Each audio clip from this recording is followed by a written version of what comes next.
Hello, are you রিসেলি? Oh shit, আমি তো ভুলেই গেছিলাম গ্রামের অশিক্ষিত মানুষের কাছে আমি ইংলিশে অ্যাড্রেস জিগাইতাছি। কোনো সমস্যা নাই, আমি বাংলাতেই বলতাছি। এই নাদিয়া ফার্মেসিটা আটারকল কোন জায়গায় আছে তুমি কি বলে দিতে পারবা? বুঝলাম না, তোমার বাবা কি তোমার বাংলাও শিখায় নাই? আমি তো বাংলা কথাই বলতেছি। ঠিক আছে, কোনো সমস্যা নাই। অশিক্ষিত মূর্খদের কাছে আইসা আমার সময়টাই নষ্ট হইতাছে।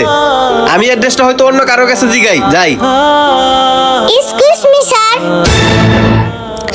I know good Bangla and English.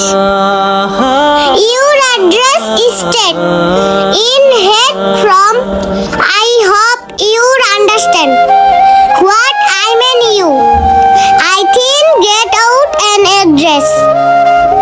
Sir, আমি তখনই আপনার প্রশ্নের উত্তরগুলো দিতে পারতাম। তখন আমি প্রশ্নের উত্তরটা কেন দিইনি জানেন? আপনার প্রশ্ন করার ধরনটা উল্টো ছিল। কিন্তু স্যার, আপনি আমাকে ভালোভাবে প্রশ্ন করতে পারেননি, কারণ আপনারা তো এটাই ভাবেন গরিব মানুষরা সব অশিক্ষিত হয়। স্যার, এটা একদমই না। আমার বাবা আমাকে যুদ্ধ করার মতো তৈরি করছে, যেন আপনাদের মতো কিছু মানুষকে জবাব দিতে পারি। স্যার, এখন মনে হয় আপনি আপনার সব প্রশ্নের উত্তর পেয়ে গেছেন। ও মাই গড, তুমি ছোট থেকে আমি তোমাকে কোনো সম্মানই করি না।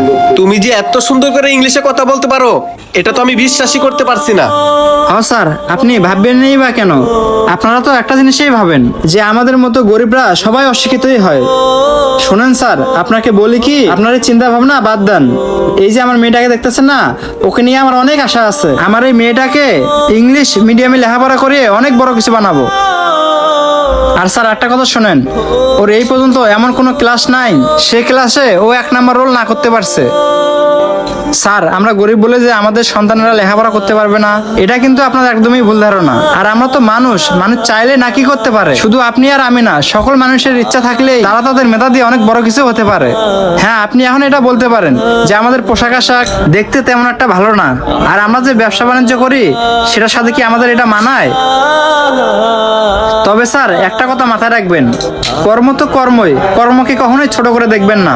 আপনিও তো একটা কর্ম করেন, হয়তোবা আপনারটা অফিসিয়াল, আর আমি ভ্যান গাড়িতে এভাবে দাঁড়িয়ে কাঁচামাল বিক্রি করি। আসলে ভাই, আমি আপনাদেরকে কি বলবো, আমি বড় লোকদের সাথে চলাফেরা করে আমিও তাদের মতো হয়ে গেছি।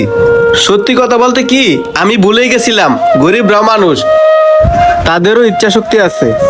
তারা চাইলেও তাদের ছেলে মেয়েদেরকে অনেক শিক্ষিত বানাইতে পারে। যেমন আপনার মাইয়াকে আপনি শিক্ষিত বানায় প্রমাণ করে দিলেন। গরিবরাও চাইলেও তাদের সন্তানকে পড়াশোনা করে ভালো শিক্ষিত বানাইতে পারে। জি স্যার, আপনি ঠিকই বলেছেন। কথা আছে না, মানুষ ভালো মানুষের সাথে চললে মানুষ ভালোই হয়, আর মানুষ খারাপ মানুষের সাথে চললে মানুষ খারাপ হয়। তাই আপনি হয়তোবা কিছু অহংকারী মানুষদের সাথে মিশে আপনিও তাদের মতো হয়ে গেছেন। হ্যাঁ ভাই, আপনি ঠিকই বলছেন। আর শুনেন ভাই, এতক্ষণ আপনাকে যে আমি ছোট করে কথা বলছি তার জন্য আমি লজ্জিত। পারলে আমাকে ক্ষমা করে দিবেন।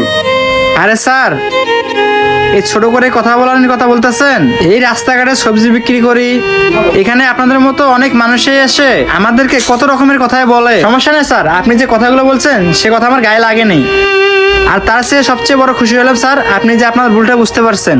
আশা করি স্যার আর কখনো কারোর সাথে এরকম ব্যবহার করবেন না, সবার সাথে ভালোভাবে ব্যবহার করবেন। ঠিক আছে ভাই, আমি আপনাদের সাথে যে খারাপ ব্যবহারটা করছি এই ব্যবহারটা অন্য কারোর সাথে আমি আর কখনোই করব না। আপনারা তাহলে ভালো থাকবেন, আমি এখন যাই।